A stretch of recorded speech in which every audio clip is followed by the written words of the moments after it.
Take a walk down any major street in London and you will see someone sleeping rough. Last night, around 9,000 people had nowhere but the pavement to live, double the figure from just 6 years ago. Now the Evening Standard is teaming up with others to do something about it, as our editorial column explains. London is a city of extremes. On the one hand, it is a place of great wealth. On the other, homeless people are living troubled lives in a way that should shame all of us who reside here. It takes away your self-esteem completely. We are vulnerable out there. You lose your dignity, and if you don't have a dignity, you have nothing.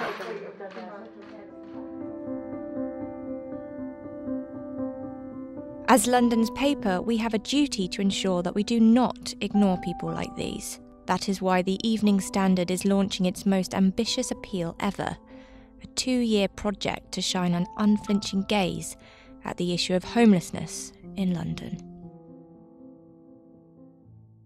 Oliver Poole is leading this campaign for the Evening Standard. Oliver, in our editorial column today, we've called this our most ambitious appeal ever. Just give me an idea of the scale of what we're trying to achieve here. It is our most ambitious appeal ever, and there are a number of reasons for that. The first is the time that we're going to commit to it. The media is a very short-term focus normally. Most of our campaigns are focused for no more than 2 or 3 months. And what we found in the past is even though we get great impact at the beginning, just as we're starting to get momentum and really get people to start changing their perspectives and bring powerful partnerships on board, we stop.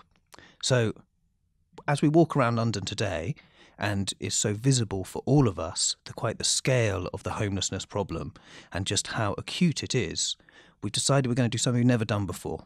And we're going to commit 2 years to this project, 2 years of our editorial time, our networks, our fundraising asks, our lobbying, our investigative teams. We're being supported by The Independent. We're being supported by London Live. Everything that we as a group can throw at this, we're going to throw at it for 2 whole years. And it is, as you've said, a visible problem, but I wonder if people realise quite how big that problem is. How many homeless people are there living in this city right now? Well, it's a very good question. And actually, one of the most interesting things is no one knows the answer to that question.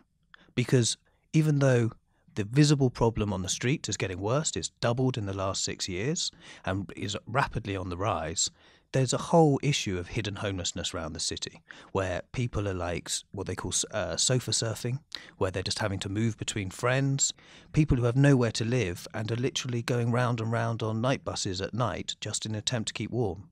Now, the actual figure that the sector as a whole believes is something like 170,000, which is a shocking figure. It's like a town. It's a town.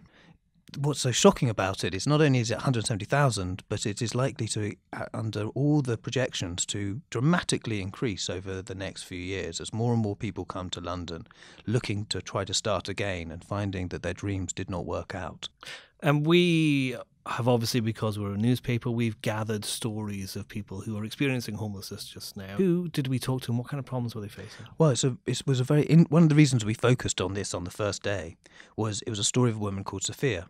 And what it showed was how homelessness can hit anyone.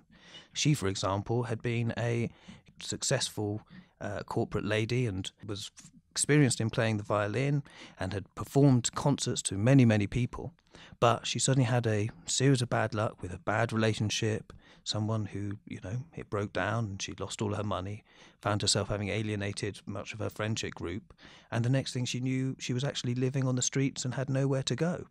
And one of the things we really want to focus on at the beginning of this campaign is making sure that when people hit that moment of desperation, there is somewhere for them to go, that there is a door that is waiting, that if they go through, they will receive the help and the need that they require. And that's why one of our key things that we're raising money for at the beginning is to make sure that in central London there is a 24-hour, 7-day-a-week homelessness centre specifically for women who are often ignored in this sector. Many of them have ended up in this situation because they've been treated abominably by men, and so they're frightened to reach out and get the support that they require. My name's Sophia. I arrived and there was immediately a flood of friendliness, and the staff were amazing, and they ushered me to my really nice little tiny but beautiful room, and I thought, wow, I've got a home.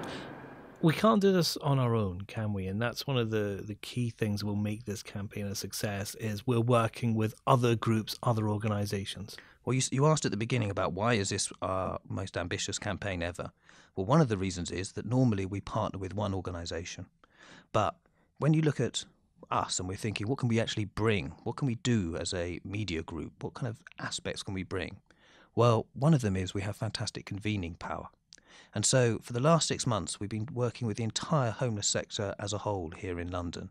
And we've helped put together a group of 23 homelessness charities that have now created an umbrella group for themselves called the London Homelessness Collective. And this is actually a huge achievement. Charities are very bad traditionally at collaborating. But the extent of the need that we have at the moment means that no one organisation can provide what is required by themselves.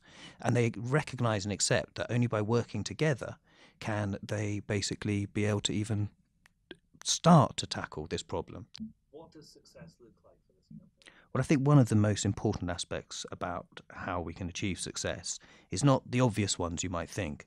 It's not just the fact we want to raise millions of pounds and support core services. It's not the fact that we want to make sure that we hold local government and central government to account to make sure that they don't ignore this problem and bring in the legislation that is required. But for myself, speaking personally, success will be that we have managed to alter the way that people, our readers and the people in this city, look at and consider this problem.